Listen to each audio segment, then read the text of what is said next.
Hey everyone, so glad you joined us. We are walking through our core values in our Sunday morning services. I'm the pastor, I'm Chris, and this is my wife, Beth. I knew that. Yep. I just Want to make sure I did. Yeah.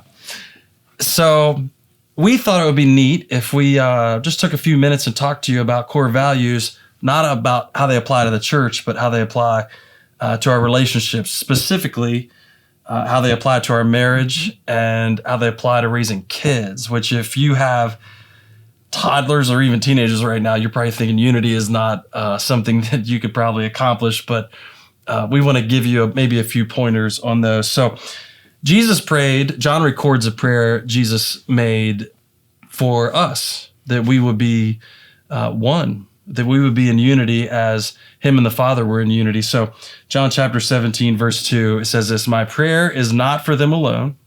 I pray also for those who will believe in me through their message, that all of them may be one, Father, just as you are in me and I am in you. May they also be in us, so that the world may believe that you have sent us. I have given them the glory that you gave me, that they may be one as we are one. I and them and you and me, so that they may be brought to complete unity. Then the world will know that you sent me and have loved them even as you have loved me." So we've talked about unity in the church, but what does that look like when husband and wife get together? Maybe you're thinking about getting married. What does a concept of unity look like over 25, 30, 40, 50, 60, 5 years? What does that look like? So just a definition, unity, according to Merriam-Webster, a couple definitions here, the quality or state of not being multiple. The word oneness comes to mind. A condition of harmony, the word accord, that we're together, that we're not working as individuals, but we're individuals working as one. Right.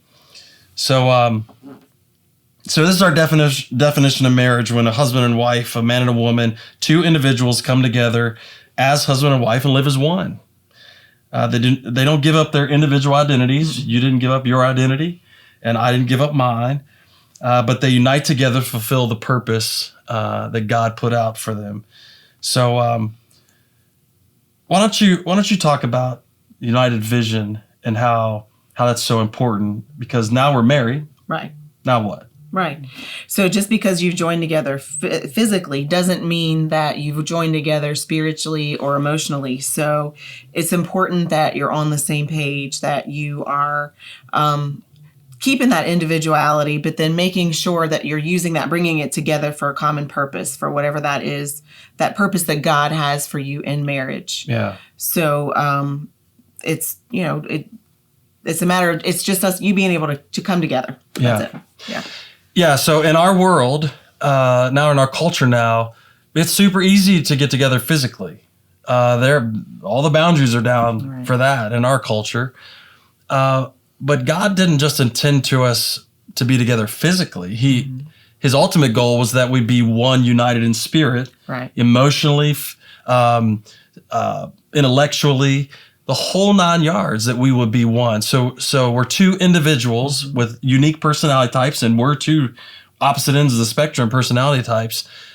But together, emotionally, intellectually, and spiritually, we are moving together in the same direction to fulfill God's purpose that He's called both of us to fulfill. So there's a couple, I think we had 3 or 4 things that we just jotted down that we've tried to live out. Sure. We've been married almost 24 years now. Oh, no.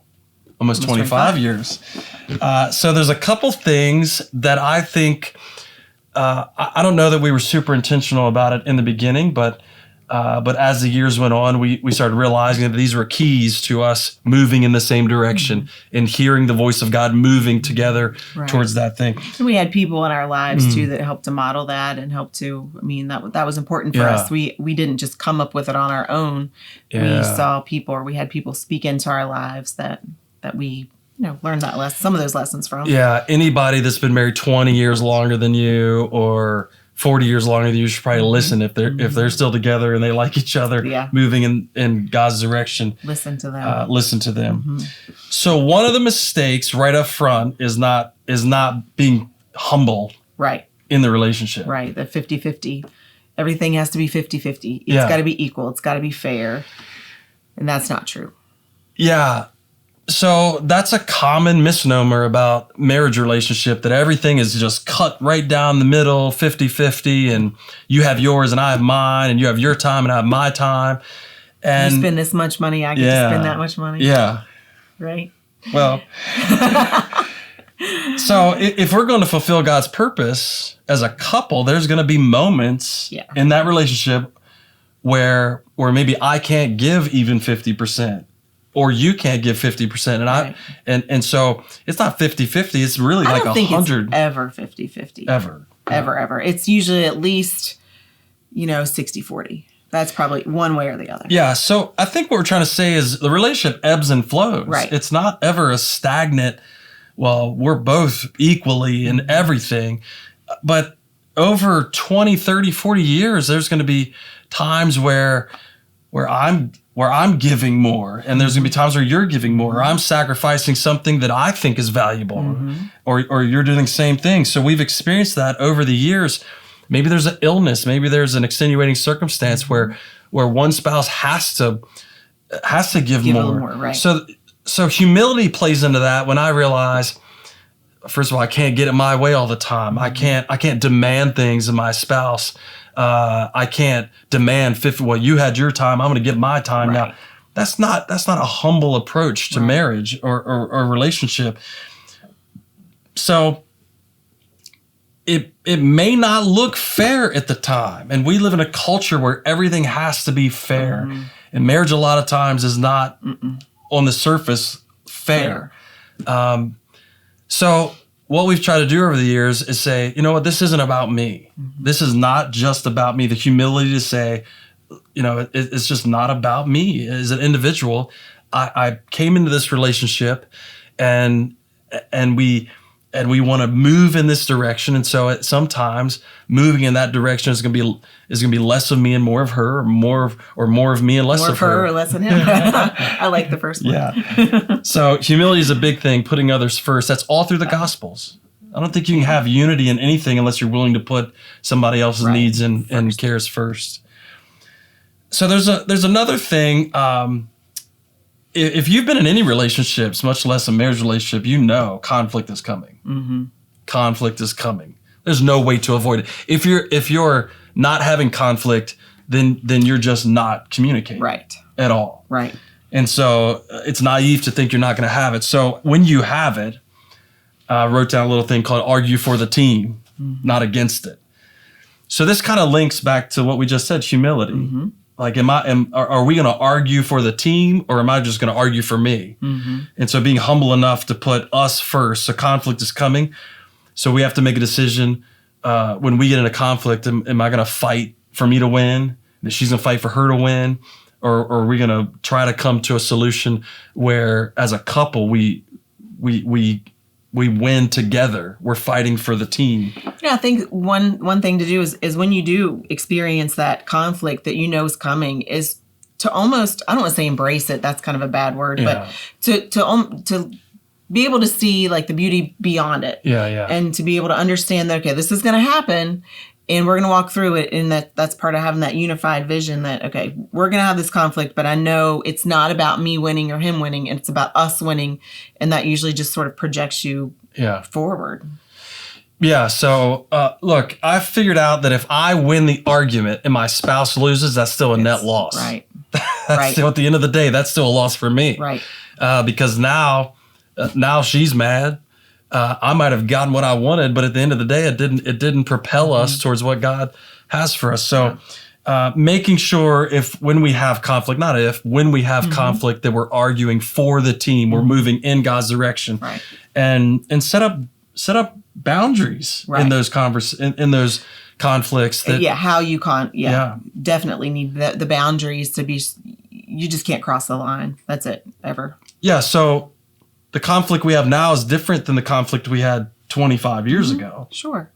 Because I know you're for me. Right. And I'm for you. Mm-hmm. And so when we're having a disagreement, there's the underlying You always know that in the back of your mind. knowledge that Right. hey, we're still moving forward. We're not attacking each other. We're just Right. trying to figure something out.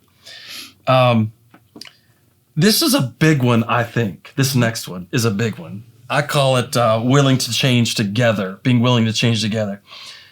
I have found over the years there's so many couples that they're physically attracted to each other. And so that drives the relationship at the beginning. But then there starts to pop up these things that they don't really like. Mm-hmm. Well, I don't like the way he does this. I don't like the way he does that. Or she's always doing this. And so the relationship becomes more about, I want to change that in the person. Mm-hmm. Then we're gonna grow up and change together. Right. So I don't know anybody, by the way. I have never counseled anybody. I don't know anybody that ever got married thinking, I can't wait for them to make me into a different person. Mm-mm. No. I've never met anybody that's It's usually ever the thought other way. that. Yeah. Well. So what happens is we think, well, if they were like this, I would be happier. Mm-hmm. If they just did this, then I would be much happier. This thing would always be better. What we found out is the best change that happens to us is when we change together. Mm-hmm. Like when we're going, Paul said, I put all this stuff behind me to press on for what Christ has for me. So when we do that together, when we step in to God's plan for us together, it's going to require both of us to change. Yeah. And so when we can have conversations where we're both vocalizing that, when we're both saying, hey, you know what? I know that I do this and I need to not do that anymore. Mm-hmm. And she can say the same thing. Mm-hmm. Then it's not, well, if you'd stop that, we'd be a lot better off. Right. Or if you do this, our life would be a lot easier. Right. Then we're moving together. We're changing together. And that's unity. Unity doesn't mean I get that I don't have to change and she just has to, and then we're unified. Mm-hmm. It's that, look, there's going to be constant change that happens. And so if we're changing together, if there's not one person just putting their finger on the other person all the time going, well, you got to change this, you got to change this, then it keeps us together, keeps that oneness when we know both of us are running down that road. What's that last one? The last one is tolerance. So are we still willing to play the game when things don't go our way? So we need to be tolerant of the other person getting their way. Yeah. I think I said, does you no good to take your ball and go home because you live together. Right. You have the same home. Yeah. It's kind of hard. If you're not getting exactly what you want, ask yourself, are you at least headed in the right direction? Yeah. I think, compromise seems like a dirty word sometimes, or I'm always compromised. I'm never getting what I want. Ultimately, I find out, look, Paul writes in Ephesians 5 about how husbands ought to treat the wives and wives ought to treat husbands. And I find out that a lot of what he says goes counter to my natural instincts. Like there's days that I don't want to favor my wife. There's days that I know it's shocking. No, I was going to say most of the time, I think it's just human nature. We feel that we want our way. Our idea is best. Yeah. I'm always right. Yeah. So you really have to consciously know. Yeah. Like we said before, that, in order for us to me to move forward, he has to move forward. Yeah. We do it together. So I have to be tolerant of my spouse. That's not tolerant like tolerant. Yeah. I'm married now. Right. But the idea that God is working out his plan in their life as an individual as well. Mm-hmm. And so the tolerance is maybe realizing I've got to run at the same pace at times, that I can't, you can't just run out in front and expect your spouse to catch up. And you can also not just lag behind because you don't feel like doing anything else. Right. But being tolerant of God doing the work in us as individuals. And so when I understand that about her, when she understands that about me, when we're tolerant of, hey, I'm still on this path as an individual in my relationship with God, and then all of a sudden, I don't get as upset as much. I don't get frustrated as much because I realize, hey, you know what?